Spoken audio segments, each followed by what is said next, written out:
10%가 되는 것을 초고령 사회라고 이야기를 하는데요.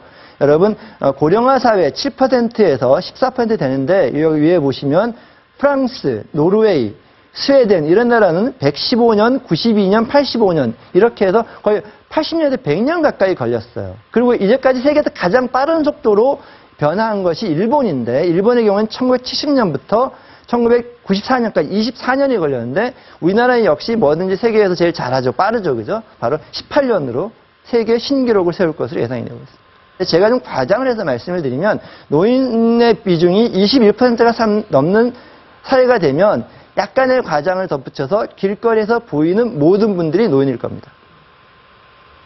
네. 그럴 거예요. 애들은 굉장히 적고 상당히 적은 젊은이들은 일하고 있고 길거리에서 보시면 다 노인분들일 거예요.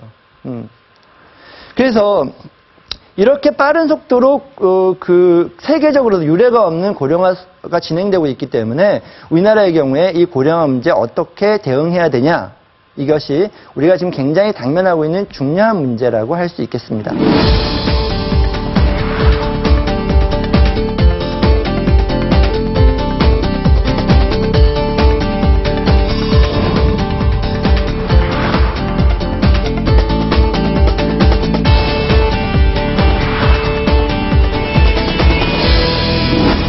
자, 지금까지 우리나라 인구 고령화가 얼마나 빠른 속도로 진행이 되고 있고 또 그것이 다른 나라와 비교해서 어떤 상황인가에 대해서 여러분 말씀을 드렸습니다.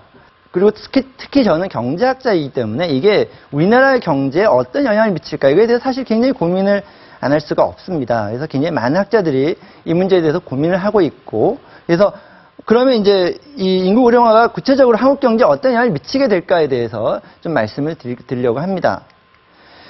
그러면 이제 고령화가 경제에 어떤 영향을 미칠 것이냐에 대해서 여러 연구기관들이 이제 연구 결과를 발표한 게 있는데 여기 제가 이제 몇 가지를 여러분 가지고 왔습니다. 그래서 국회 예산정책처라든지 또 한국개발연구원 KDI라고 하죠. 한국조세연구원 그리고 한국은행 이렇게 우리나라에 이제 굉장히 아주 유능하고 유명한 그 연구기관들이 연구한 결과인데요.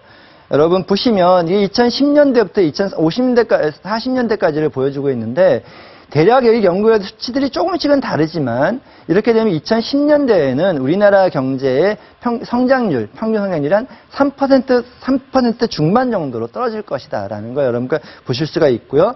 그다음에 여러분 2020년 정도가 되면 이게 2%대로 떨어질 거다. 2030년대가 되면 1%대로 떨어질 거다. 이렇게 생각이 되는 거죠, 여러분.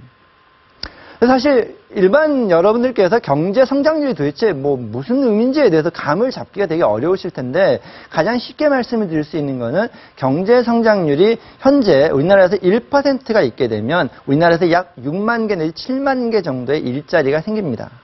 예. 그런데 만약에 경제 성장률이 이렇게 낮아지게 되면은요, 일자리가 거의 안 생긴다는 것이 우리가 이제 느끼게 되는 가장 피부로 느끼게 되는 그런 현상이라고 할 수가 있겠고요. 특히 여기 여러분 젊은 학생들도 많이 있는 것 같은데 이제 경제 성장의 속도가 느려지게 되면 일자리를 찾기도 어렵고 일자리를 찾아도 그 일자리에서 소득이 잘 안 올라가고 그런 어떤 문제점이 나타나게 되는 것이죠. 그러면 자 그럼 잘 생각해 봅시다. 왜 고령화가 되게 되면 왜 그렇게 그 경제 성장이 더디게 될까? 몇 가지 측면을 생각해 볼 수가 있는데, 자, 한 나라 경제가 단기적으로 경기가 좋으려면 어떻게 해야 되냐면, 사람들이 좀 많이 먹고 써야 돼요. 그죠? 예, 놀러도 좀 다니고, 가끔 이렇게 이렇게 과도하게 무슨 지름신 같은 것도 가끔 오기도 하고 이래야 이제, 장사하시는 분도 장사가 되고, 이러는데, 이제, 근데 노인분들이 많아지게 되면 기본적으로 잘 안 씁니다. 노인분들은.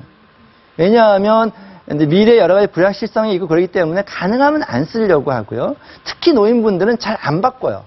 그래서 예를 들어서 여기 계신 분들 젊은 학생들의 경우에는 보통 핸드폰 단말기 할부 기간이 끝나면 바로 바꾸잖아요. 새 걸로. 그죠? 그래서 노인분들은 한번 하시면 그걸 그냥 5년, 10년 계속 가지고 계세요. 예. 그리고 제가 가끔 이제 이 고령화 사회의 가장 대표적인 나라라고 할 수 있는 일본 같은 데 가보면요.